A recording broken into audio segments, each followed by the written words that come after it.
Olá, turma! Então, hoje nós vamos começar a falar sobre ambientes de sedimentação, que são os locais onde os sedimentos são temporariamente ou definitivamente depositados após a erosão e o transporte dos sedimentos. E a gente vai falar de vários ambientes continentais, costeiros, marinhos de sedimentação, e os principais impactos ambientais associados a estes ambientes. E vamos começar pelos fluviais. Os rios, não à toa, são chamados de sangue vital da terra, porque eles distribuem todos os nutrientes minerais importantes para a formação do solo, para o crescimento das plantas. E esses nutrientes são liberados no processo do intemperismo e eles são transportados, carregados, né, por vários locais pelos rios. Né. Eles também modelam a paisagem, eles removem produtos do intemperismo e da erosão e servem à sociedade de diversas maneiras, né, determinando sedes de agrupamentos sociais, com instalação de cidades e tudo mais, e também o estabelecimento de fronteiras. Né. Aqui eu tenho ilustrando a bacia do rio Amazonas, né, e a semelhança, então, com as veias e as artérias do nosso corpo. Tem algumas características que formam, algumas características do terreno, tipo de rocha, tipo de clima existente, que pode determinar um padrão para essas drenagens. Tá? A drenagem dendrítica é aquela que é uma ramificação similar aos galhos de uma árvore. Dendros vem de árvore, né? Então, é o padrão mais comum aqui no Rio Grande do Sul, né, nas nossas regiões. E ele tem esse formato que parece os galhos de uma árvore. Existe um padrão que é a drenagem retangular, que é muito comum em terrenos falhados, né? Terreno rochoso, densamente fraturado, ele tende a seguir o padrão dessas fraturas, né? Então o rio se encaixa nessas fraturas e segue o seu curso de uma forma mais semelhante a curvas, a formas geométricas, né, retangulares. A drenagem treliça, ela se desenvolve em terrenos que têm vales e cristas alternados, como terrenos dobrados, que sofreram algum tipo de uma dobra em função de colisão continental, por exemplo.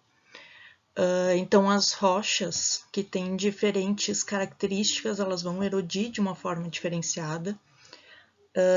E se esse terreno está dobrado, então vai formar uma crista com as rochas mais resistentes e os rios vão tender a passar pelo terreno onde ele passa com maior facilidade, onde ele erode com mais facilidade. Então, os rios acabam ficando nesse padrão de treliça, porque eles acompanham alguma camada sedimentar que aparece. E o padrão de drenagem radial, então é outro padrão, e ele é comum em cones de vulcão, por exemplo, né? Que tem um cume isolado, toda chuva que cai ali, ela se espalha para todos os lados, né? Formando um raio, como um raio solar aqui, né?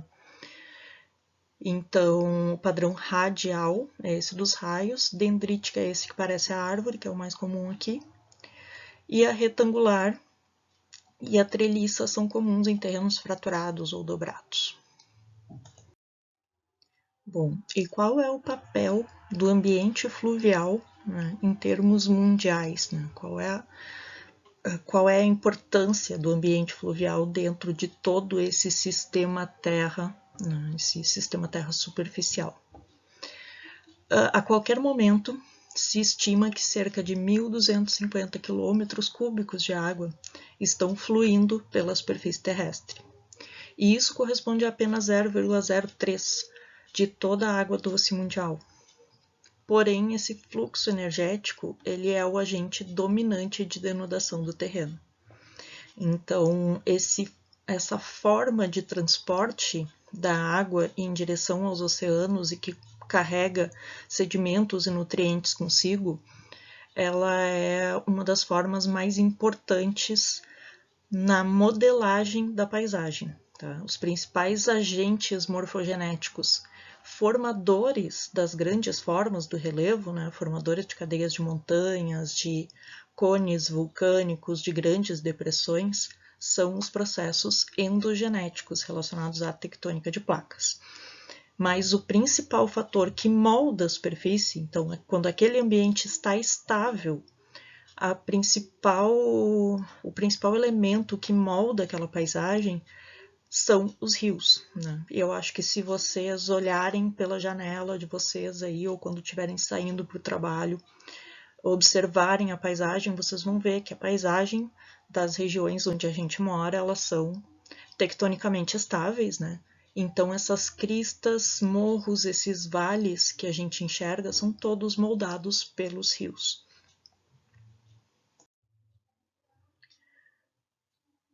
E o que é exatamente a erosão, o transporte e a deposição fluviais? A erosão fluvial. As águas, elas desalojam, dissolvem e removem o material superficial intemperizado. Tá? Então, o intemperismo separa, né, fragmentos, separa nutrientes, e a erosão é colocar, né, esses fragmentos e esses nutrientes em movimento, levar para outro local. Então, o transporte, as correntes fluviais são uma mistura dessa água, desses sólidos carregando esses nutrientes. Os sólidos, eles são carregados em suspensão, as argilas, por transporte mecânico, né, no fundo do leito, que são as areias e os cascalhos que eles rolam no fundo do leito, ou em solução dissolvida, que são os minerais. Por exemplo, a água do mar, ela pode ser aparentemente transparente, mas vocês sentem o gosto de sal. Então, isso é uma característica de uma água com muitos nutrientes, muitos sais em solução dissolvida.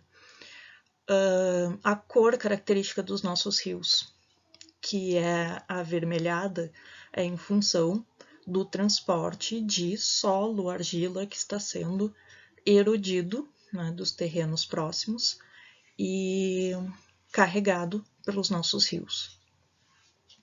E no fundo do rio, em geral, tem aqueles sedimentos mais pesados, né, que são as areias, os cascalhos, e eles são transportados por rolamento ou por saltação, né, na base, lá no fundo da calha do rio. E a deposição, né, em determinados momentos, ou de uma forma permanente ou de uma forma temporária, os sedimentos eles são depositados. Tá? Então, digamos assim, em determinada curva do rio acaba se formando um depósito de areias, forma tipo uma prainha na curva do rio. Mas quando vem uma chuvarada, essa areia é transportada para outro local. Então, o aluvião ele pode ser esse depósito temporário, né, onde o sedimento se deposita de uma forma temporária, fica ali algum tempo, ou ela pode ser, né, depositada de uma forma mais permanente, como por exemplo num delta do rio, que acaba formando aquelas ilhas, né, que é o sedimento do rio depositado de uma forma um pouco mais permanente.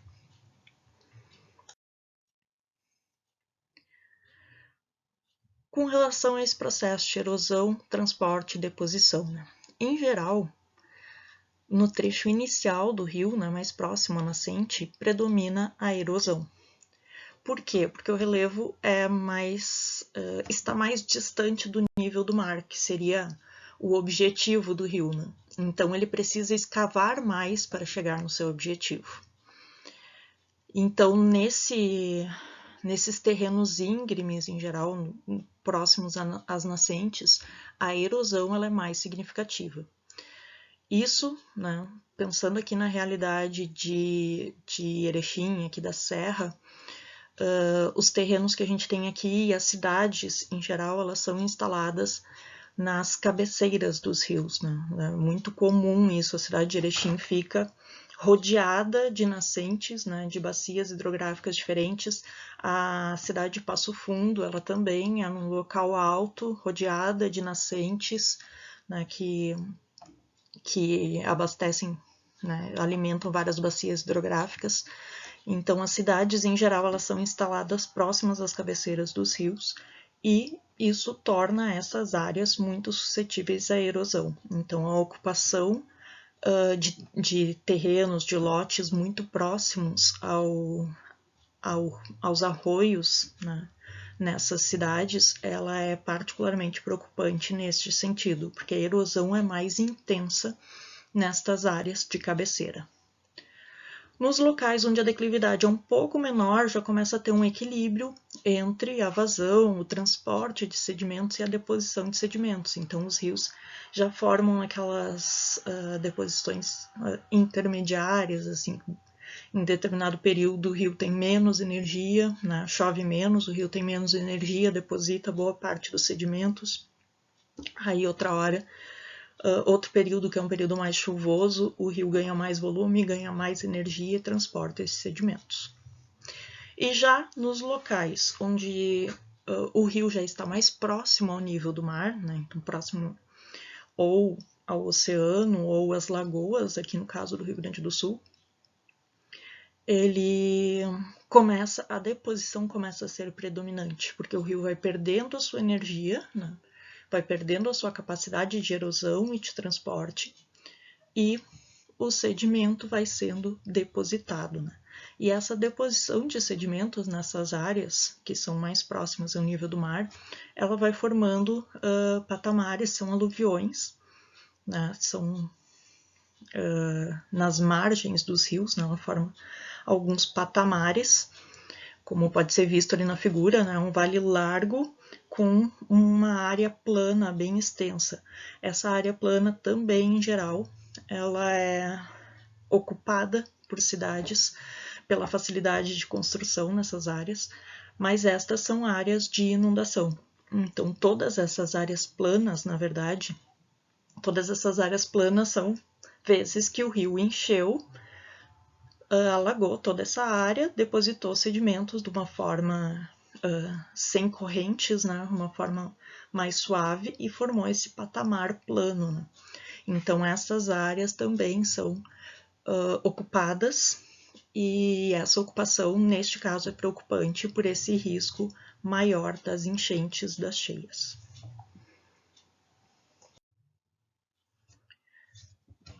Então, aquilo que eu estava falando antes, sobre o objetivo do rio, né? Então, o rio nasce lá no topo da montanha. Qual é o objetivo dele? Ele está sendo atraído em função da gravidade, né? Ele está sendo atraído, essa água está fluindo para o seu ponto mais baixo, que é o oceano. Então, o que a gente considera o ponto onde o rio nasce e o ponto onde ele quer chegar. Então, a gotinha saiu daqui e ela quer chegar aqui. E o que se faz é unir uma curva, né, da busca desse objetivo. E essa curva, ela é um pouco mais íngreme, né, um pouco mais acentuada, próximo à cabeceira, onde o rio tem que escavar mais para chegar no seu nível de estabilidade, né? E aí depois ele vai diminuindo de uma forma um pouco mais suave.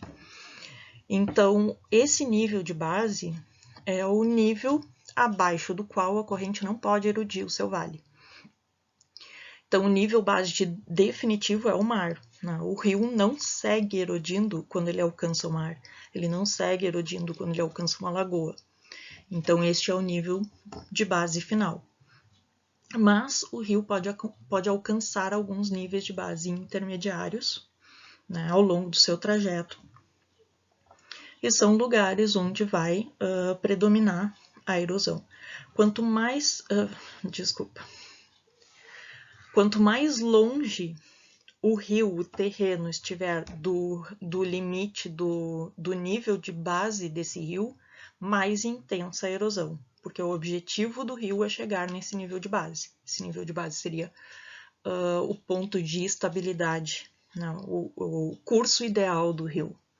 mas em função de várias características geológicas, topográficas e toda a irregularidade do terreno formado, o rio vai ter que fazer várias curvas, ele vai ter que desviar de várias coisas.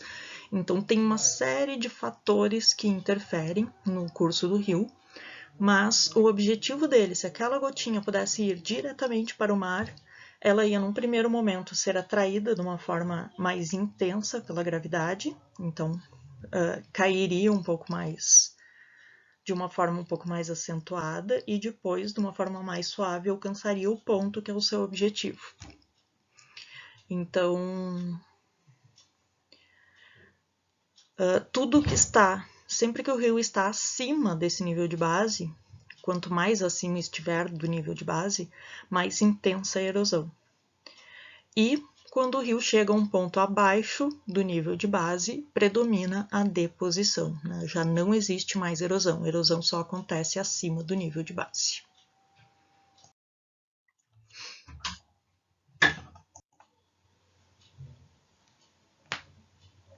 Então, o nível de base local, né, o nível de base definitivo seria o prolongamento do nível do mar pelas áreas continentais, né?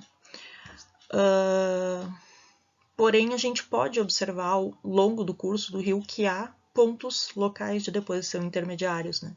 Então, o nível de base local ele pode ocorrer naturalmente em função de irregularidades do terreno, como lagos continentais, por exemplo, ou barreiras naturais, ou ser provocado pela ação antrópica, como lagos artificiais. Tá? Então, aqui eu vou abordar essa questão da intervenção antrópica. Né? Então, o rio tem um perfil fluvial típico, né? Um pouco mais íngreme aqui próximo à nascente e buscando a estabilidade, né, numa curva até alcançar o nível do mar.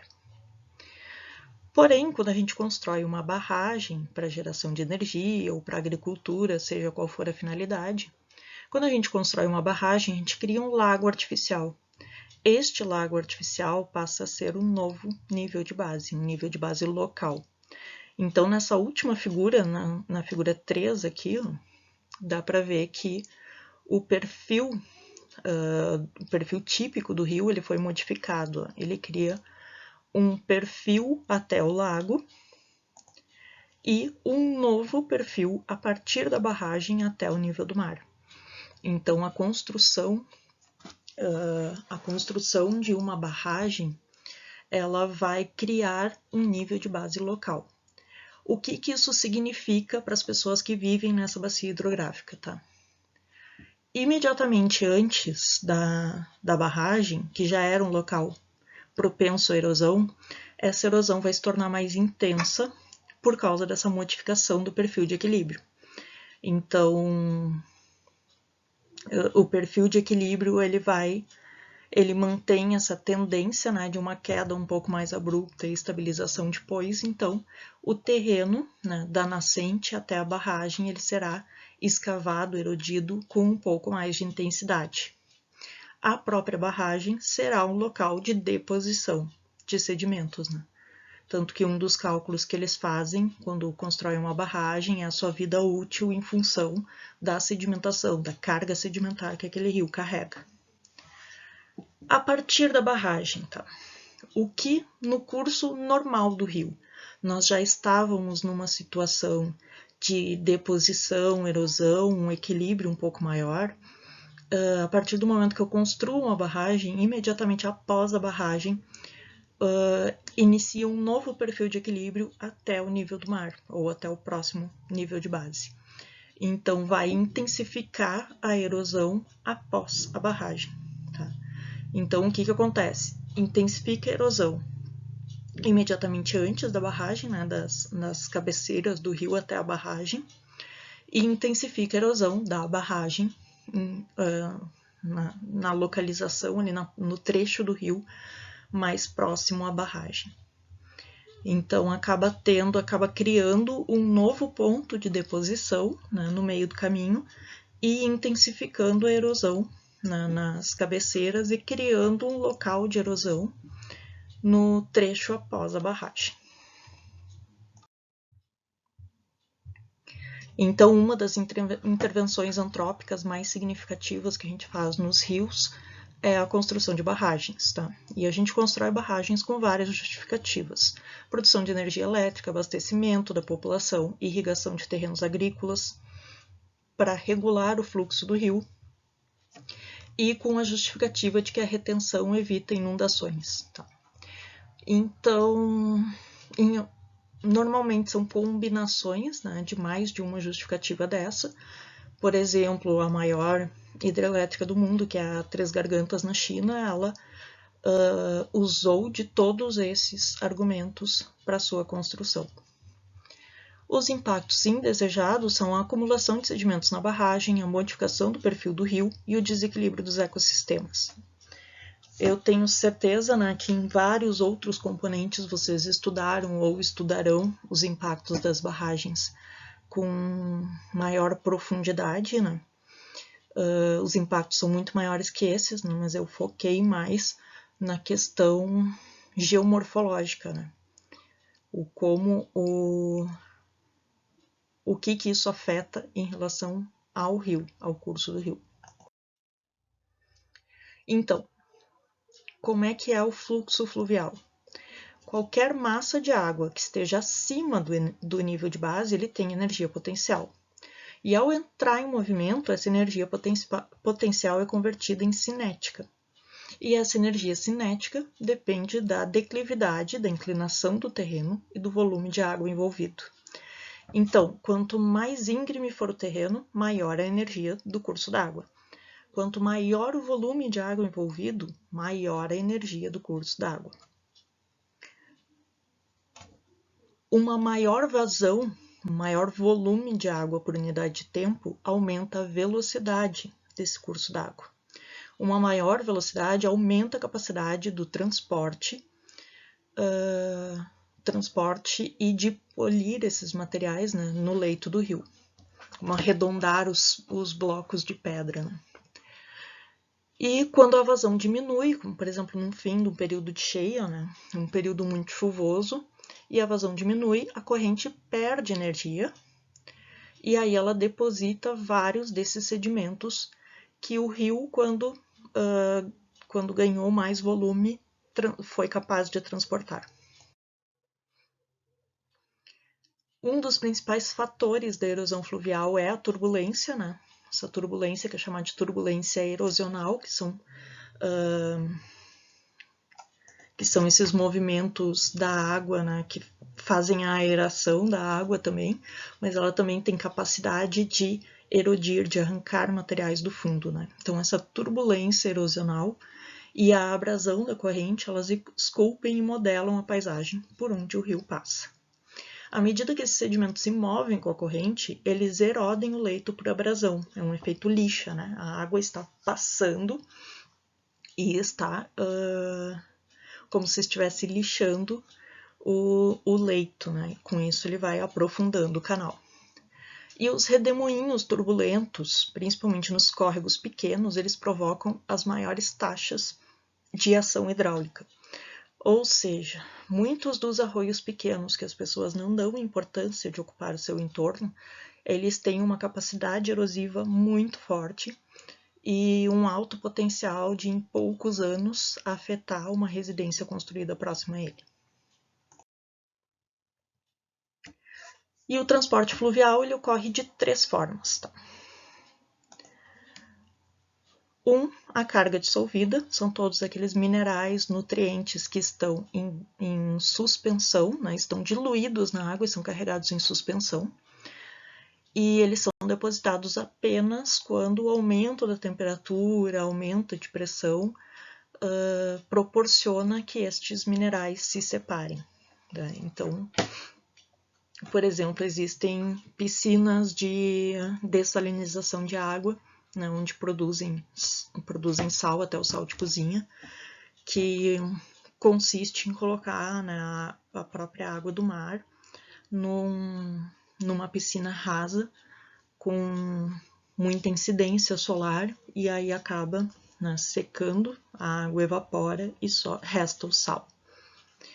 A carga suspensa são as partículas muito finas que são mantidas na parte superior das correntes. Elas são carregadas pelas gotículas de água, junto às gotículas de água. Em geral, areia e silt, né, que são os sedimentos mais finos. Areia e silt seria o equivalente à poeira que a gente limpa das nossas casas.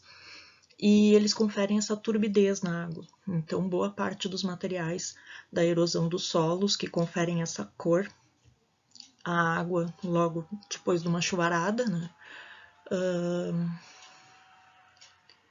elas são transportadas em suspensão, né, elas praticamente não tocam o fundo do leito, né, a não ser junto com a água. E a turbulência da corrente é um fator importante para manter essa carga em suspensão.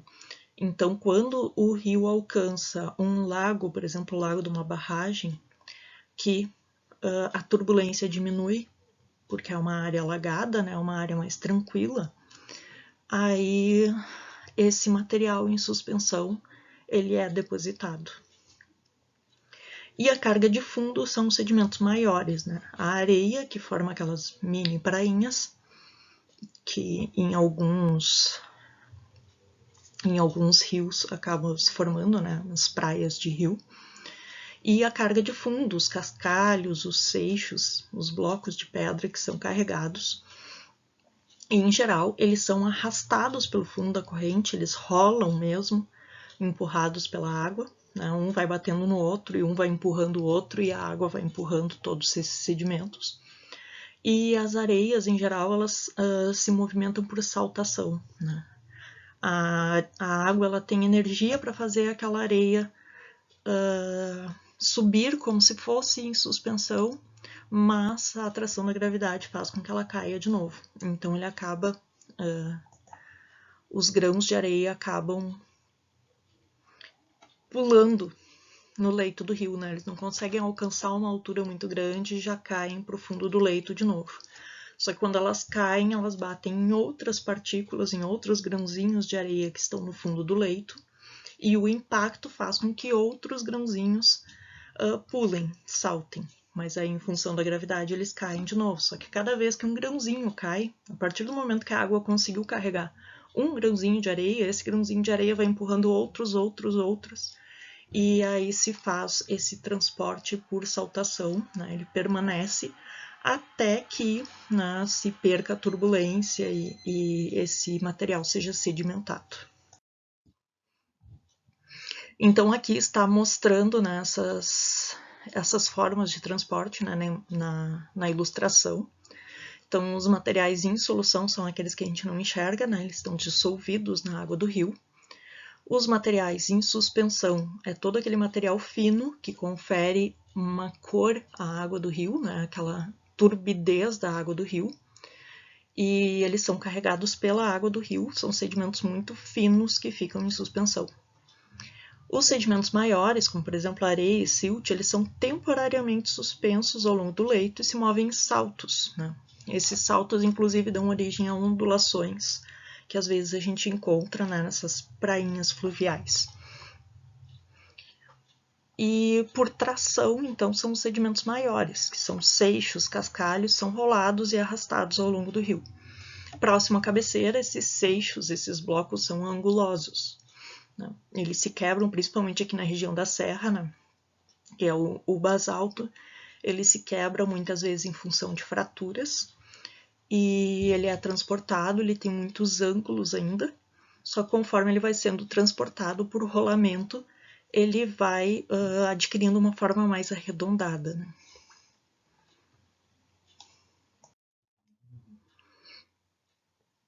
E aqui exemplificando, né, então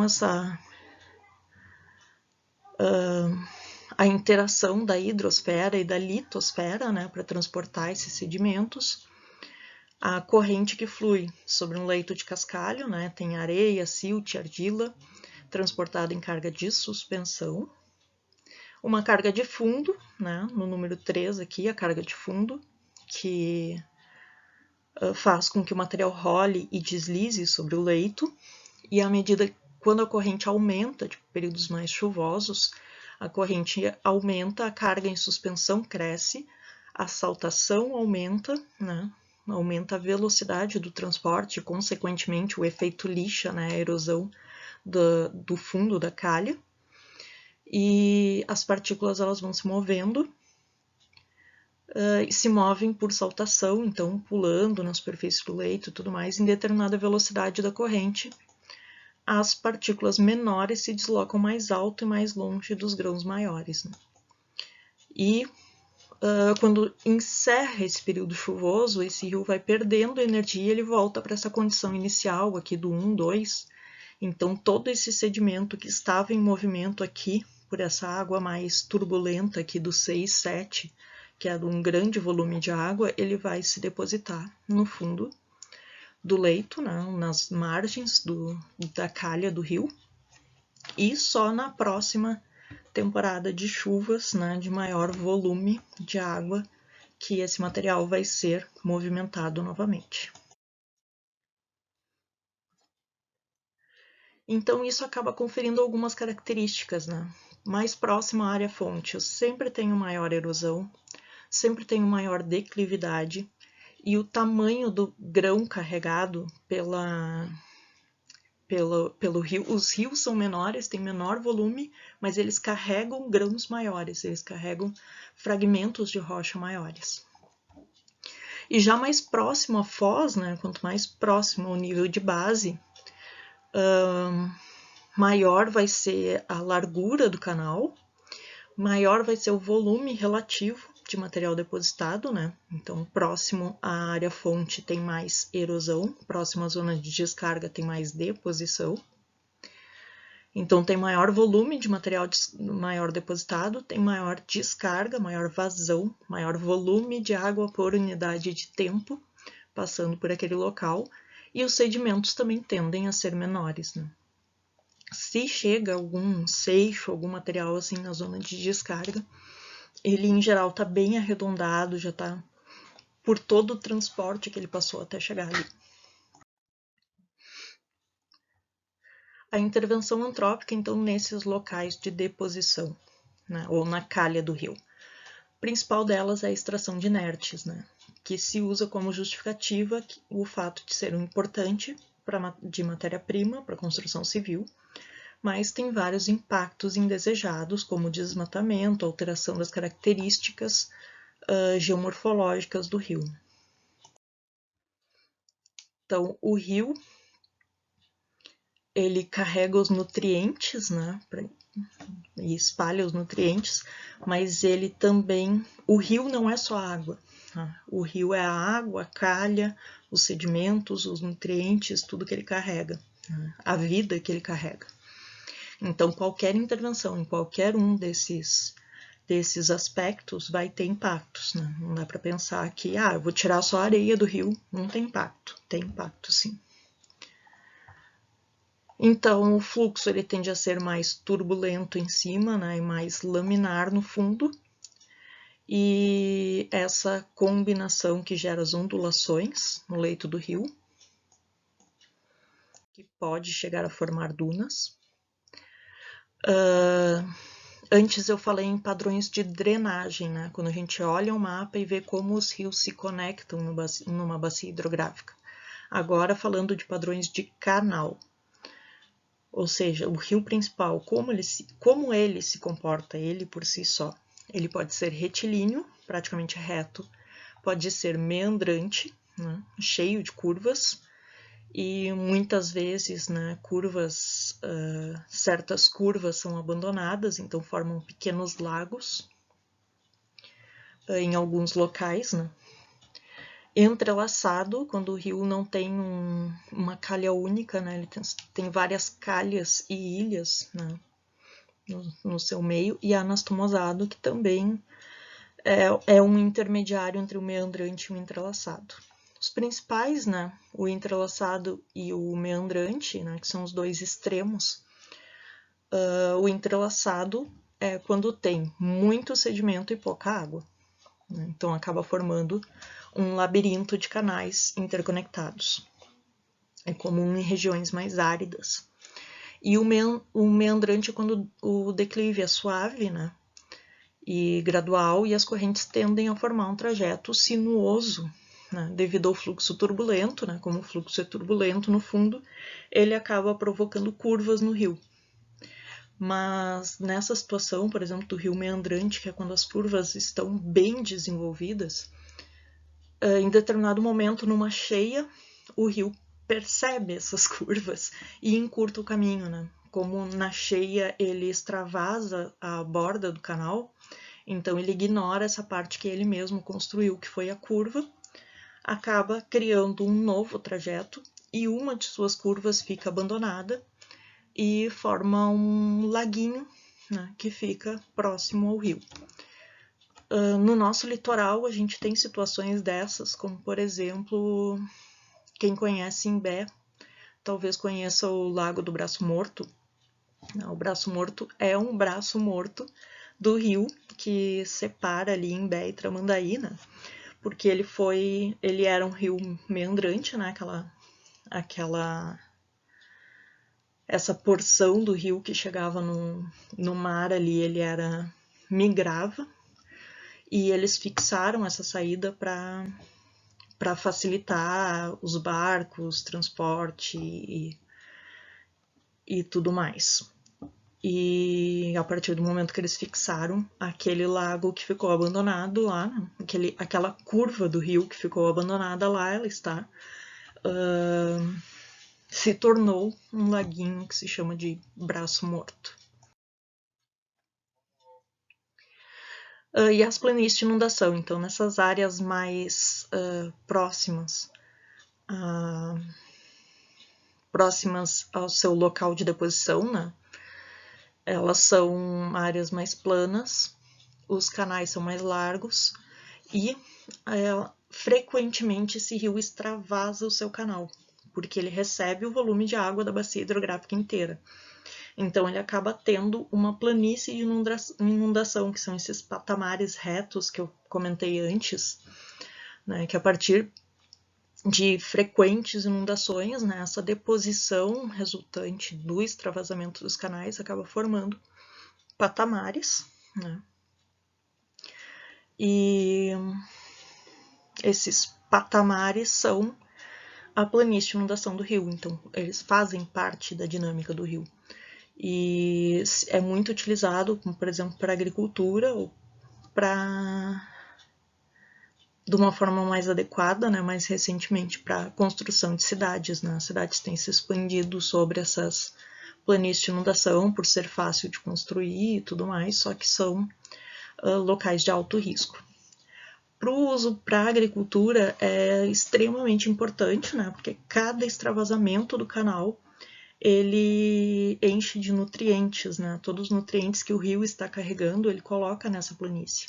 Então, é uma área extremamente propícia para a agricultura e foi isso que permitiu que no deserto, né, do Egito eles pudessem criar uma civilização tão grande, né, como a civilização egípcia, porque alimentar esta população vinha da agricultura do rio Nilo, e a agricultura do rio Nilo era praticada respeitando esses ciclos. Então eles tinham marcações, eles sabiam até onde iam as inundações, eles sabiam qual era o período de inundações, e eles respeitavam e esperavam esses ciclos para garantir que as colheitas seriam boas.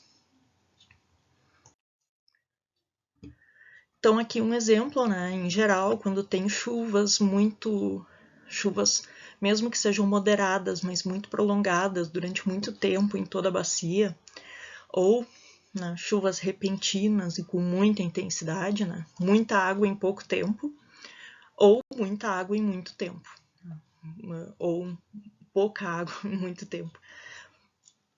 Tem um período maior com chuvas menos intensas, ou uma chuva muito intensa num período muito curto. São os dois principais fatores que provocam essas inundações. E aí são rompidas barragens, os diques, e outra causa também é o derretimento de geleiras.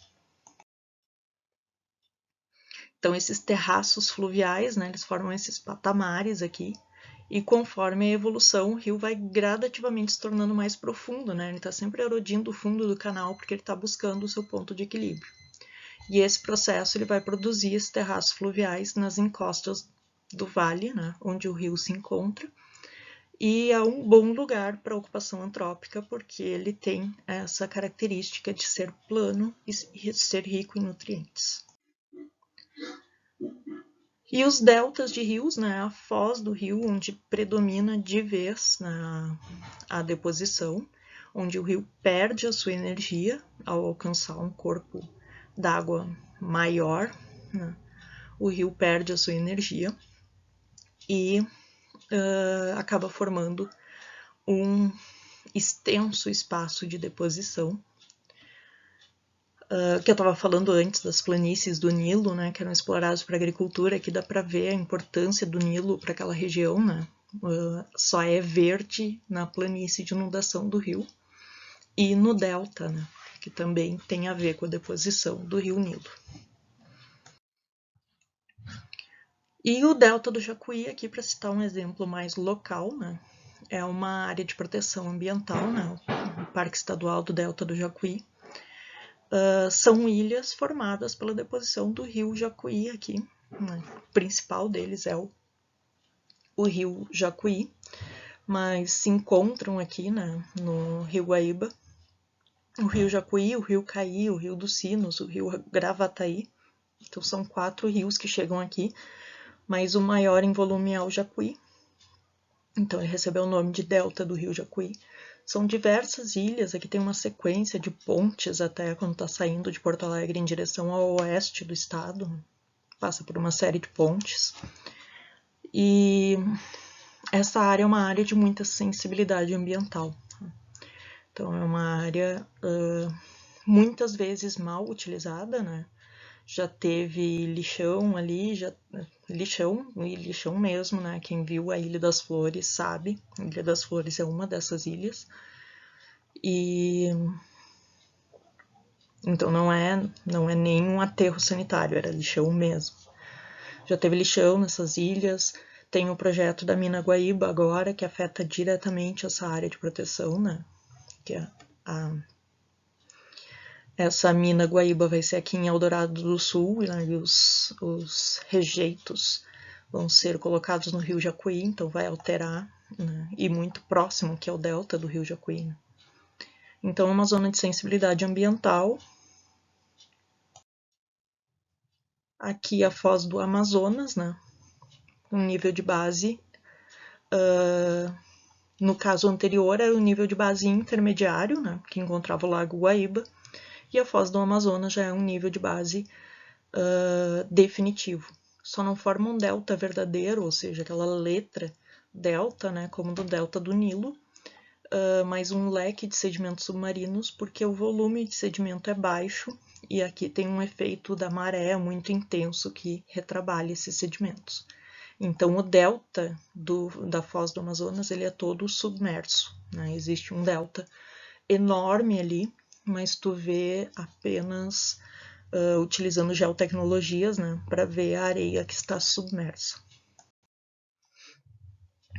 E intervenção antrópica, né, desses ambientes dos deltas, que eles são hotspots de biodiversidade, né, o contato das águas em geral, né, das águas doces com as águas marinhas, carregando muitos nutrientes, e são áreas ambientalmente muito sensíveis que sofrem com a ocupação humana, com o uso agrícola, com o turismo ecológico e com a extração de inertes.